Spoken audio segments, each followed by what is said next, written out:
Welcome to the silly season of college football, the coaching carousel. Kalen DeBoer, Jedd, Fisch, Brent, Brennan, Jim Harbaugh. We're going to talk about all of that coming up next. All right, so Kalen DeBoer goes to Alabama from Washington, leaves Washington after 2 seasons with the Huskies, and Husky fans are not happy about this. Do I understand the move? Yes. Do I like the move and the way the move happened? Not really. But that is just the business of college football. There's a little sleaziness, a little coy, but it's really hard to place the blame on somebody, because what's Kalen DeBoer supposed to do in the middle of his playoff prep? Tell his team, hey guys, by the way, I'm taking the Alabama job, I'm leaving. All of a sudden they're all heartbroken. Like how is that supposed to work? There's not really a good way. Is he supposed to just then tell, hey, the agent maybe, hey, just I don't even want to talk about this until after? That's probably the better way, but then maybe he loses the opportunity. So that's the business side of it. There's not really a good way to go about it, but he didn't say anything. The rumor has it that the players didn't like the player meeting. There was audio leaked if you listen to that. But past that, what is Alabama getting? Okay, what is Alabama getting? Alabama's getting a coach that's 103-12 in his coaching record as a head coach. Okay, he was 67-3 in the NAIA and won 3 national championships. Pull the NAIA out, and you go into just his D1 coaching record. He's 37-9 in 4 seasons as a Division I head coach. He's had Jake Haener and Michael J. Penix as his quarterbacks, 2 really good quarterbacks. He reminds me of Chip Kelly, his kind of that trajectory, that career path, because they both have maximized the talent they've had. They've overperformed. They say one of the big things they're talking about with DeBoer is that he wins with less, right? And that's because he has, they're both very pragmatic. So I'm talking about Chip Kelly and Kalen DeBoer. They're both pragmatic individuals, really good at X's and O's, and again, overperform with the rosters and the talent that's on their roster. Now, Washington had a very talented roster. Okay, so I don't know where that sits as far as, I know we're talking about stars and like 4 and 5 stars and all that, but a lot of those ratings are made when these kids are younger, 17, 18 years old. And so I feel like the way that they developed and some of the guys they got out of the portal, they just were able to identify that talent and then use those pieces really well to fit their system. So that leads me into kind of what Kalen DeBoer's weaknesses are. And I think recruiting is an obvious weakness. He's left the cupboards pretty bare at Washington. Now, part of that happens just from those guys declaring for the draft, but the other part of it is the recruiting classes just haven't been that great, But if you believe you can go in the portal and you can identify talent in the portal that you can get, then I guess I understand that theory. We're going to wait and see, but he's definitely no Nick Saban. He's not an elite recruiter, but if he has a lot of elite recruiters around him, I think they can make that work. Especially if Nick Saban remains around the program, then I think they're going to be fine. Culturally, I have a question. I'm one of those guys. So there's people that think, oh, he's a great fit for Alabama. There's other people that think, oh, culturally he might not fit. That was my very first reaction, was that culturally, I've met Kalen. He's a really, really nice guy, like really nice guy. You can tell he's smart, and I think, he knows exactly what he wants. And what he doesn't want. So decisive, seems fairly decisive. He doesn't strike me as like a Dan Lanning, Kirby Smart type of person, and so I just wonder how that's going to play in living rooms of elite recruits, right? Where everything else is the same maybe, and then it comes down to the head coach. Is he going to be able to close those deals? I'm not sure. That was my big question going in. I think a lot of people have that same question, but only time will tell the answer to that. My current prediction on Alabama, though I think he's going to do good. He had 2 losses at Washington his first year, and he had 3 losses at Fresno State his first year. I look at what is happening in the portal there for Alabama and kind of the staff he's putting together. I can see that. I'm kind of thinking Alabama, 3-loss team is my initial thought for next year, on the cusp of a playoff. We'll see how he does.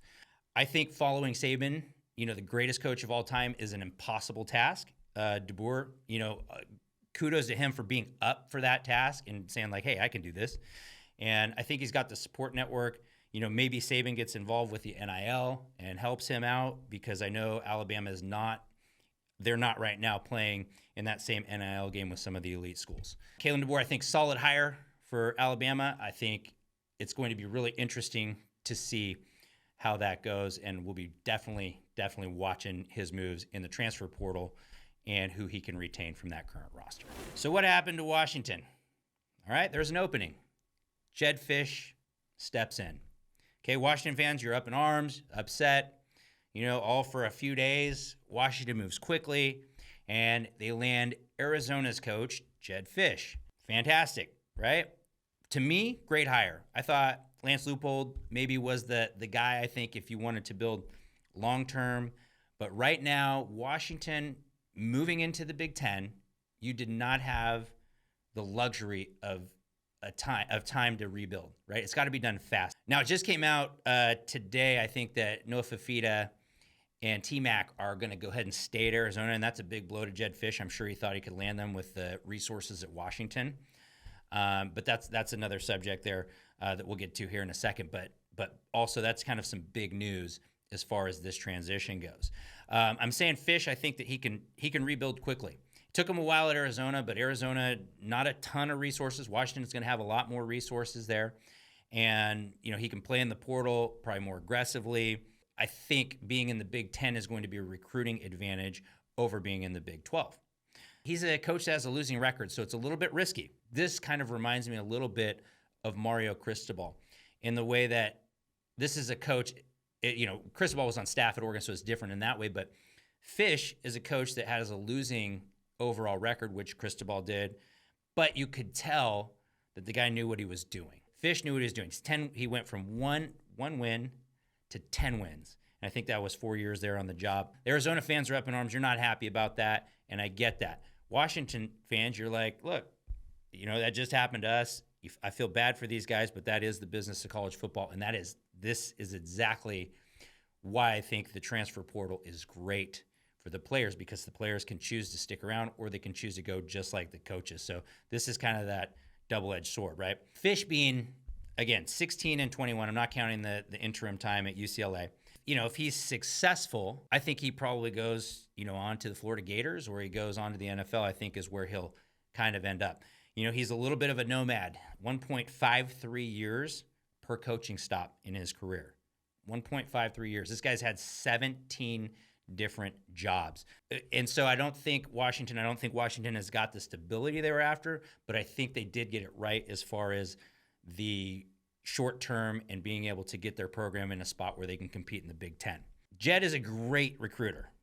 I mean, look at the talent that he was able to bring to Arizona. He's a really, really good recruiter. And he also understands football operations. He's been around a lot of pro teams. And the way that he had Arizona humming, you could tell, again, the guy just knew what he was doing. Now, if I break that down a little bit, I look at like the win against Oregon State. They did lose to Washington. And so that win over Oregon State was really what catapulted them, but Oregon State kind of fell off towards the end of the season. Obviously, the downsides, Huskies, that you're getting is he's a bit of a nomad. But I think if he leaves UW, he's going to leave it in a better spot than what he inherited. And what he inherited, people, well, they just went to a national championship.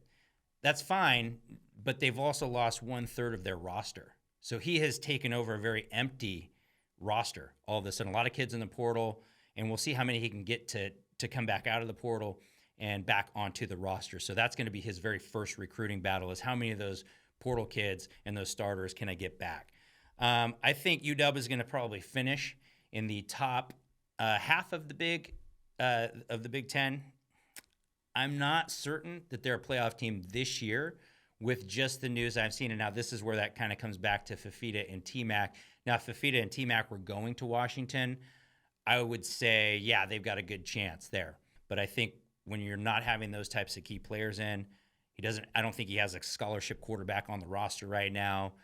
He has one, I think, returning starter from last year's offense. And again, a lot of guys on defense gone as well. I know Asa Turner, he hit the portal. Jabbar Muhammad, that's their best cover corner, hit the portal. And so that team that roster's been gutted. And so Jedd Fisch, you've got your work cut out for you. But again, I think the best short-term solution that Washington had to be able to make them probably right the ship this year, and then we'll see what he can do in the next season, the 2025 season. So I'm not expecting a ton from Washington this year, but again, I think they'll finish in the top half of the Big Ten, and that's kind of where I have them. But I still think this was a really good hire for them. So now we've had Kalen DeBoer to Alabama, Jedd Fisch to Washington, and now Brent Brennan to Arizona. Now, I think what is really important here is Arizona got the stability that they were hoping that they had in Jedd Fisch. Because Brent Brennan has ties to Arizona. He coached there, under Dick Tomey. He is a West Coast guy. Okay, but he's another coach with a losing record. He was a finalist for the job when Jedd Fisch got hired.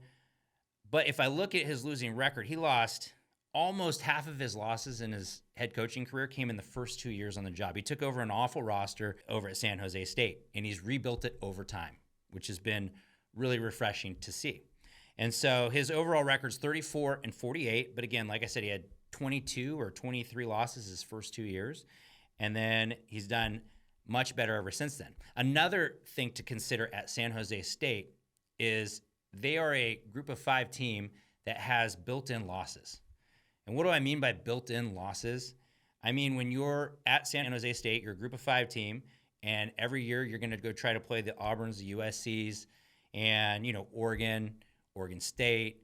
You're playing better rosters, and you know that. And so I say losses are built in there, and so that's something to consider also in that overall record. Again, as I said, he brings much-needed stability to Arizona, and that's what they're going to need. The rumor is Arizona has $240 million of debt and that the program is broke. You go to take a guy that is at San Jose State, not the same resources as the big schools, and Arizona probably is an upgrade in resources for what they have available for him. So it will be interesting to see how he recruits. He is a good recruiter. He's a very good recruiter. The downside is, again, he's unknown in the Power 5. That is really the unknown that I see there. But I think he is a great hire. They probably got good money on him for the right money, not breaking their back. And I think they have a guy that wants to stick around and build something special. In Tucson, I got to tell you, Tucson's probably one of the toughest places to play. I think if you haven't been down there, you probably don't understand how loud that stadium gets and how into it the Arizona fans are. I think if he can keep some of those pieces, like Noah Fafita, like T-Mac, maybe they can get Ephesians back out of the portal, Coleman back out of the portal. We'll see what happens there. But that roster was looking like a roster that could win the Big 12 in their first year and their move over to the Big 12. And so if I'm an Arizona fan, I think I'm pretty happy with this hire. I think I'm probably really happy. I am going to be really, really interested to see what happens here in the next coming days of if he can save some of these guys again, if he can get Ephesians Pricesock out of the portal, and if he can get Coleman out of the portal. I think that's like number 2, I guess, behind keeping Fafita and keeping T-Mac from hitting the portal as a package deal. So a great hire, in my opinion, and one that Arizona needed. They needed to move quickly, and they have done so. All right, so now you can see that one opening by Alabama, and look at the carousel that happened, all of the dominoes that fell. What we have is we know that Jim Harbaugh yesterday interviewed with the Chargers. Is he going to get the job? Pretty sure he's going to get the job. Now, they have the Rooney Rule requirements, which they probably will not satisfy until sometime in later this month. Okay, I expect a week or two that the Chargers won't have interviewed or met the requirements of the Rooney Rule. I am fully expecting that Harbaugh goes. Is that going to create another big carousel here this offseason? My prediction is I don't think so. I think Sherrone Moore is already there. He's the interim coach. He won 6 games. He beat Ohio State. I think that, to me, is going to be enough, and he's going to stay there, and they're just going to try to keep continuity. I think the real question that I have is Jesse Minter going to stay in that defense, that Ravens defense that he brought to them, that toughness, and that's the big question I have for the Wolverines. I did notice there's certain decommitments that are happening, but I do think they're going to move quickly, and they're going to promote more to their head coach. So I'm not going to go into any other speculation further than that. That's just my prediction of what's going to happen.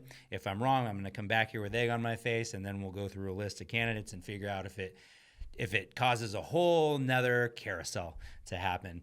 The craziness of college football, expect the unexpected. It is obviously there's never a shortage of good news and surprising during the offseason. There's going to be a whole nother portal opening after spring ball. And so there's going to be tons of movement, tons of news lines. There's going to be some shockers there, I'm sure. And we will see what happens then. But thanks for watching. Really appreciate your support. By the way, we've got more content coming up this offseason for you. Football, volleyball, teach tapes, you name it, it's there. For Sports Idol Nation, I am Josh Rodriguez. Sports is in our DNA, and I hope it's in yours too.